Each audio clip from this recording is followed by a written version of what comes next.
आज हम एक बहुत ही निजी और मार्मिक कहानी के एक हिस्से पर बात कर रहे हैं। मौत से जंग, सुधीर की अंदरूनी लड़ाई। ये सुधीर कुमार के जीवन के एक ऐसे दौर की कहानी है जहां जिंदगी और मौत के बीच का जो फासला था वो बहुत कम रह गया था। हाँ, बिल्कुल। और इस कहानी का जो सबसे चौंकाने वाला पहलू है जो सामने आता है, हाँ। वो ये कि सुधीर मतलब हर वक्त 24 घंटे अपनी जेब में रैट किलर रखते थे, चूहे मारने की दवा की एक छोटी शीशी। हर वक्त ये तो हाँ, और ये सिर्फ कोई चीज नहीं थी, ये उनके मन में जो चल रहा था ना, उसका एक प्रतीक बन गई थी, एक वजनदार प्रतीक। हाँ, एक तरह का सिंबल। तो चलिए इसी हिस्से को थोड़ा खोल कर देखते हैं, समझने की कोशिश करते हैं कि ये रोज का द्वंद्व कैसा रहा होगा। बिल्कुल। और ये सोचना भी अजीब है कि कोई अपनी जेब में मौत लेके घूम रहा है हर पल। और कहानी ये भी बताती है कि कभी कभी जब वो रखकर भूल जाते थे जेब में, हाँ, तो उन्हें डर लगता था। हाँ। और ये डर किस बात का था? क्या दवा का, या फिर हाँ, या अपने इरादे का। बिल्कुल, यही बात मुझे भी दिलचस्प लगी। लगता है ये डर सिर्फ मौत का नहीं था, बल्कि शायद इस बात का डर था कि वो जो सोच रहे हैं वो कितना पक्का है। वो शीशी शायद उन्हें याद दिलाती थी। और अकेलापन इसमें एक बड़ा रोल प्ले करता था, है ना? हाँ, कहानी के हिसाब से तो बिल्कुल। जब वो अकेले होते थे तब वो जहर, वो शीशी सब ज्यादा भारी लगती होगी, सबसे करीब महसूस होती होगी। कहानी में एक बहुत ही मार्मिक पल का जिक्र है। हाँ, जब उन्हें माँ की आवाज याद आती है हाँ, कि ठीक से खाना नहीं खाता है इसलिए दिमाग खराब रहता है। हाँ, और उसी वक्त खाने में जहर मिलाने का ख्याल आता है। हाँ। मतलब वो क्षण एकदम कगार वाला लगता है। हाँ, बिल्कुल, जैसे बस अब हो ही जाएगा।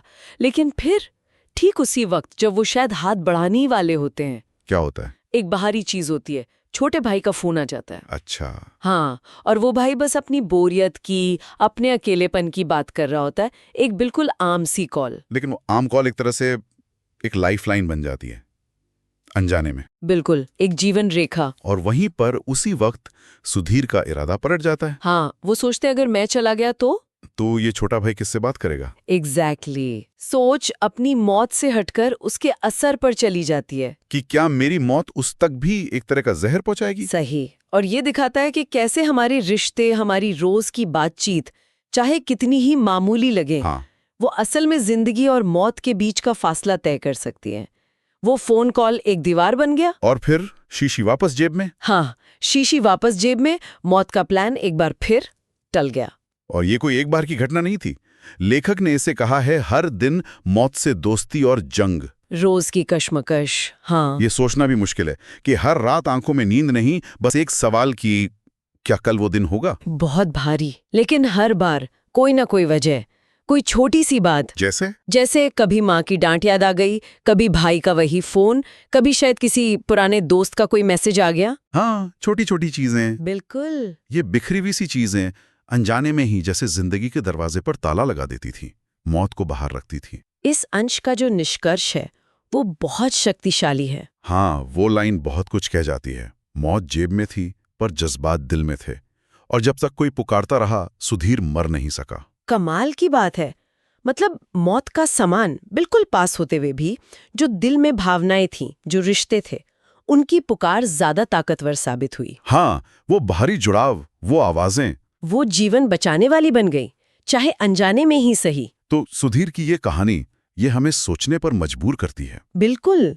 ये सवाल तो उठता ही है कि हमारे आसपास कितने ही लोग होंगे जो ऐसे ही अंदरूनी संघर्षों से गुजर रहे होंगे, चुपचाप। और हम जानते भी नहीं। हाँ, और क्या पता हमारा एक छोटा सा हेलो, एक कॉल, एक मैसेज उनके लिए उस दिन का सबसे बड़ा सहारा बन जाए, शायद जिंदगी और मौत के बीच का फर्क बन जाए। ये एक बहुत जरूरी सवाल है सोचने के लिए।